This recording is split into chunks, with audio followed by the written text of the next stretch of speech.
Çfarë ndodh kur një ëngjëll shkatroi një ushtri të tërë?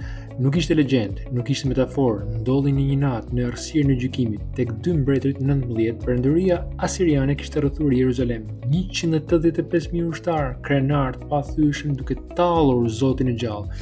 Por mbreti Ezekia nuk luftoi me shpata. Ai nuk u mbështet te qerrët e luftës. Ai shkoi në tempull dhe u lut. Atë natë Zoti dërgoi një ëngjëll, jo një ushtri, jo një legjon, vetëm një. Deri në mëngjes 185.000 ushtarë ishin të vdekur. Ushtria që kërcënoi popullin e Zotit u zhduk në heshtje, pa përplasje shpatash, pa zhurma burie, vetëm heshtje e shenjtë dhe gjykimi i qiellit. Ai ëngjëll nuk veproi vetëm, ai u lëviz nga urdhri i qiellit, sepse kur Zoti flet, ëngjulli është i pandalshëm. Dhe çfarë ndodhi më pas? Mbreti i Asirisë iku me frikë.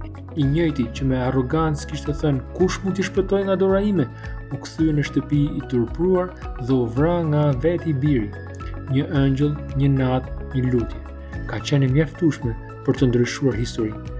Nëse beson se një fjalë nga Zoti është e fuqishme se çdo ushtri, shkruaj amen dhe shpërndaj këtë mesazh.